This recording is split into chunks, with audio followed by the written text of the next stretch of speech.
플라톤이 철학의 왜라는 근본 질문을 던지며 하늘을 향한 줄기를 세웠다면 아리스토텔레스는 어떻게, 무엇으로라는 질문을 던지며 그 줄기에서 뻗어나온 구체적이고 실증적인 학문의 가지들을 펼쳐냈습니다. 논리학, 자연학, 윤리학, 정치학, 미학 등 오늘날 우리가 배우는 거의 모든 학문의 체계는 그에게서 비롯되었습니다. 이제 철학이라는 나무를 울창한 숲으로 만든 아리스토텔레스의 지적 유산을 함께 거닐어 보겠습니다. 스승의 그림자를 넘어 현실 세계를 향하다. 아카데미아에서 20년간 플라톤에게 배운 아리스토텔레스였지만 그는 스승의 사상을 맹목적으로 추종하지 않았습니다. 그의 철학은 스승에 대한 깊은 존경심과 함께 그 한계점을 극복하려는 치열한 지적 투쟁의 산물이었습니다. 플라톤 철학의 핵심이 이데아라는 초월적 실제에 있다면 아리스토텔레스 철학의 출발점은 우리가 감각하고 경험하는 개별 사물 그 자체에 있습니다. 그는 나는 플라톤을 사랑하지만 그보다 진리를 더 사랑한다는 유명한 말을 남겼습니다. 그에게 진리는 저 멀리 있는 이상 세계가 아니라 바로 이 현실 속에 내재하며 우리가 탐구를 통해 밝혀내야 할 대상이었습니다. 이러한 근본적인 관점의 전환은 철학의 패러다임을 바꾸어 놓았습니다. 추상적이고 이상주의적인 사유에서 구체적이고 현실주의적인 탐구로의 전환이었습니다. 이는 마치 하늘을 그리던 화가가 대지를 정밀하게 묘사하기 시작한 것과 같습니다. 아리스토텔레스는 철학의 줄기에서 뻗어나와 우리가 세상을 이해하는 방식을 체계화하고 분류하는 수많은 가지를 만들어냈습니다. 그의 사상은 더 이상 하나의 거대한 체계가 아니라 각기 다른 영역을 탐구하는 분과 학문들의 집합체, 즉 학문 그 자체의 탄생을 의미했습니다. 그의 손에서 철학은 비로소 논리학이라는 단단한 껍질, 자연학이라는 굵은 가지, 그리고 윤리학과 정치학이라는 풍성한 잎사귀를 갖추게 된 것입니다. 형상과 진료, 이데아를 현실로 끌어내리다. 아리스토텔레스가 스승 플라톤과 갈라선 첫 번째 지점은 바로 실제, 즉 리얼리티를 이해하는 방식이었습니다. 플라톤에게 개별적인 말 한마리는 말에 이데아라는 완벽한 원형의 불완전한 그림자에 불과했습니다. 하지만 아리스토텔레스는 대체 그 말의 이데아라는 것이 어디에 있다는 말인가라고 반문합니다. 그에게 실제하는 것은 오직 우리 눈앞에 있는 개별적인 말 한 마리뿐이었습니다. 그는 플라톤이 이데아를 현실과 분리시킴으로써 오히려 현실을 설명하는 데 실패했다고 보았습니다. 그 대안으로 아리스토텔레스는 진료 형상론, 즉 하일로모피즘을 제시합니다. 모든 개별 사물은 진료, 그리스어로 힐레이자, 영어로 메터와 형상, 그리스어로 모르페이자, 영어로 폼의 결합체라는 것입니다. 진료는 그 사물을 이루는 재료, 예를 들어 청동이며 형상은 그 재료에 내재하여 무엇임을 규정하는 본질이자 구조, 예를 들어 조각상의 모양입니다. 중요한 것은 형상이 진료와 분리된 채 저 높은 이데아, 세계에 따로 존재하는 것이 아니라 언제나 진료 안에 내재, 즉 임만언트한다는 점입니다. 소크라테스라는 한 인간은 살과 뼈라는 진료와 인간의 본질, 즉 영혼이라는 형상이 결코 분리될 수 없이 결합된 실체입니다. 이 관점을 확장하여 그는 가능태와 현실태라는 개념을 도입합니다. 가능태, 즉 디나미스는 어떤 진료가 지니고 있는 잠재적인 가능성을 의미합니다. 예를 들어 씨앗은 나무가 될 가능태입니다. 현실태, 즉 엔텔레케이아는 그러한 가능성이 형상을 통해 실제로 구현된 상태를 말합니다. 씨앗이 자라 나무가 되었을 때 그것은 현실태가 된 것입니다. 이처럼 세상의 모든 변화와 운동은 가능태가 현실태로 나아가는 과정이며 이 과정의 끝에는 각 사물이 지닌 고유한 목적, 즉 텔로스가 있습니다. 더 나아가 그는 어떤 사물을 완전히 이해하기 위해서는 네 가지 원인, 포코지스를 알아야 한다고 주장했습니다. 청동 조각상을 예로 들면 첫째, 진료인은 그것이 무엇으로 만들어졌는가에 대한 답변으로 바로 청동입니다. 둘째, 형상인은 그것이 어떤 모양이나 디자인을 가졌는가에 대한 답변으로 조각가의 머릿속에 있는 조각상의 디자인입니다. 셋째, 작용인 또는 운동인은 무엇이 그것을 만들었는가에 대한 답변으로 조각가의 조각행위 그 자체입니다.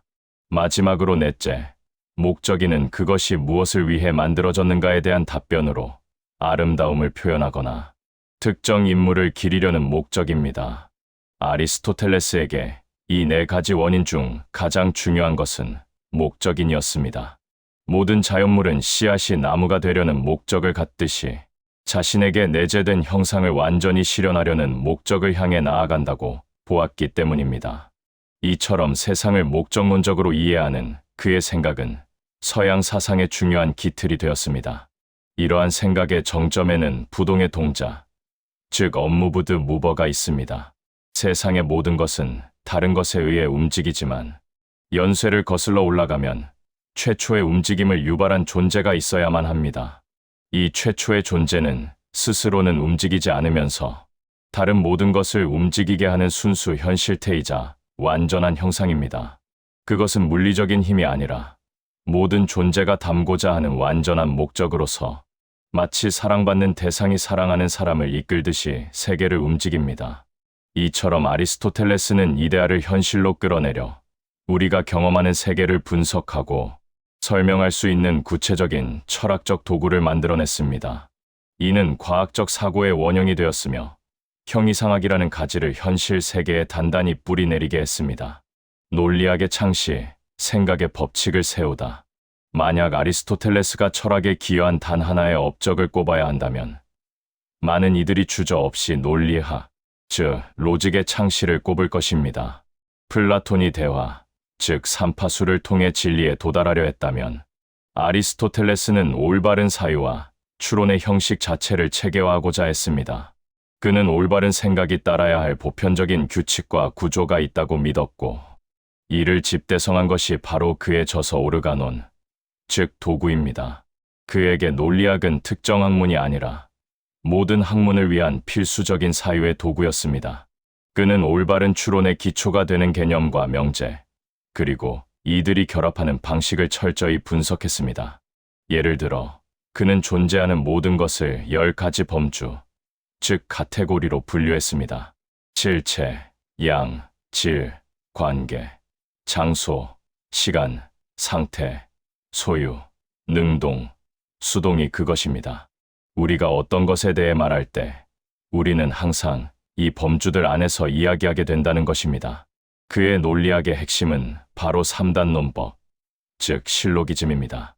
모든 인간은 죽는다라는 대전제와 소크라테스는 인간이다라는 소전제가 참이라면 그러므로 소크라테스는 죽는다는 결론은 필연적으로 참이 될 수밖에 없습니다.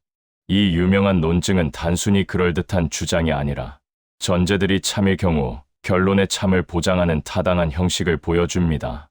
그는 이러한 타당한 추론 형식들을 24가지로 정리하고 전제가 참인데도 거짓 결론에 이르게 하는 형식적 오류, 즉 형식적 팔라시들을 분석하여 우리가 생각의 함정에 빠지지 않도록 안내했습니다. 아리스토텔레스의 논리학은 연역적 추론뿐만 아니라 귀납적 추론의 중요성도 인식했습니다. 여러 개별적인 까마귀를 관찰한 결과 모두 검다는 사실로부터 모든 까마귀는 검다는 일반적인 결론을 이끌어내는 것이 귀납입니다. 과학적 탐구가 개별 사례들의 관찰에서 시작된다는 점에서 그의 논리학은 경험적 과학의 방법론적 토대를 마련한 셈입니다.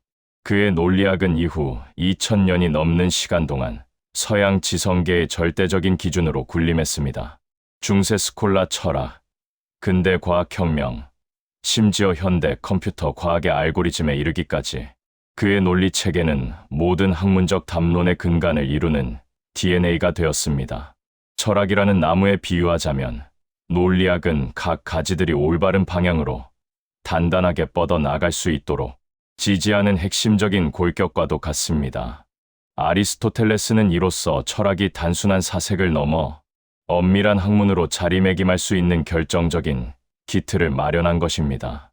에우다이모니아와 중용, 현실 속 행복을 말하다. 아리스토텔레스의 윤리학 역시 그의 현실주의적 관점을 명확히 보여줍니다. 그의 윤리학은 니코마코스 윤리학이라는 저서에 잘 나타나 있습니다. 플라톤에게 좋은 삶이란 이성을 통해 선의 이데아를 인식하는 것이었지만 아리스토텔레스는 보다 현실적인 질문을 던집니다. 인간으로서 우리가 살아가는 궁극적인 목적은 무엇인가? 그의 대답은 바로 에우다이모니아입니다. 이는 흔히 행복으로 번역되지만 순간적인 기쁨이나 쾌락과는 다른 좋은 삶, 인간으로서의 잠재력을 완전히 실현하는 상태 또는 잘 사는 것을 의미하는 포괄적인 개념입니다. 그렇다면 어떻게 에우다이모니아에 이를 수 있을까요? 아리스토텔레스는 모든 것에는 고유한 기능, 즉 에르곤이 있듯 인간에게도 고유한 기능이 있으며 그것은 바로 이성, 즉 로고스를 발휘하는 것이라고 말합니다. 따라서 최고의 삶, 즉 에우다이모니아는 덕, 즉 아레테, 탁월성에 따르는 영혼의 이성적 활동입니다. 여기서 덕은 단순히 착한 성품이 아니라 자신의 기능을 탁월하게 수행하는 능력을 의미합니다. 그는 덕을 두 가지로 나누어 설명합니다. 하나는 지적인 덕이고 다른 하나는 도덕적인 덕입니다. 지적인 덕은 교육을 통해 얻어지는 것으로 철학적 지혜인 소피아나 실천적 지혜임, 프로네시스 등이 여기에 해당합니다. 반면 도덕적인 덕은 습관을 통해 형성되는 것으로 용기, 절제, 관대함과 같은 성품의 탁월성을 말합니다. 특히 실천적 지혜와 관련된 도덕적 덕은 중용, 즉 메소테스, 더 골든 민을 통해 얻어진다고 그는 주장합니다. 예를 들어 용기라는 덕은 모든 것을 두려워하는 비겁이라는 부족의 감정과 아무것도 두려워하지 않는 만용이라는 과잉의 감정 사이의 중간 상태입니다. 관대함이라는 덕은 돈을 움켜쥐기만 하는 인색함이라는 부족과 마구잡이로 낭비하는 방탕함이라는 과잉 사이의 올바른 상태입니다. 이 중용은 산술적인 중간이 아니라 각 개인이 처한 구체적인 상황 속에서 이성을 통해 가장 적절한 감정과 행동을 찾아내는 실천적 지혜의 산물입니다.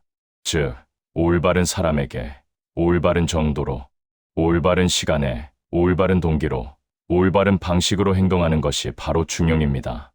이러한 덕은 단 한 번의 행동으로 얻어지는 것이 아니라 올바른 행동을 끊임없이 반복하고 습관화함으로써 형성됩니다. 마치 운동선수가 반복된 훈련을 통해 신체의 탁월성을 얻는 것처럼 우리도 덕 있는 행동을 반복함으로써 훌륭한 성품을 갖추게 되는 것입니다. 이처럼 그의 윤리학은 추상적인 원리가 아닌 구체적인 현실 속에서 어떻게 살 것인가에 대한 실천적인 지침을 제공하며 이후 덕윤리, 즉 버추 에식스라는 거대한 흐름의 원천이 되었습니다. 정치적 동물과 폴리스, 이상이 아닌 현실의 정치를 논하다. 인간은 본성적으로 정치적 동물, 즉 좋은 폴리티콘이다. 아리스토텔레스의 정치학은 이 한 문장에서 시작됩니다. 이 말은 인간이 단지 무리를 지어 사는 존재라는 의미를 넘어 폴리스라는 정치 공동체 안에서만 비로소 자신의 잠재력, 즉 에우다이모니아를 실현할 수 있는 존재라는 뜻입니다. 가족이나 마을을 넘어 폴리스 안에서 타인과 함께 공공의 선을 논하고 실천하며 살아갈 때 가장 인간다워진다는 것입니다. 폴리스는 단순히 생존을 위한 집단이 아니라 좋은 삶을 실현하기 위한 최고의 공동체입니다. 이러한 관점에서 그는 스승 플라톤처럼 완벽한 이상 국가를 설계하는 대신 현실에 존재하는 다양한 정치 체제들을 분석하는 실증적인 접근법을 택했습니다. 그는 제자들과 함께 무려 158개에 달하는 그리스 도시 국가들의 헌법을 수집하고 비교 연구했습니다.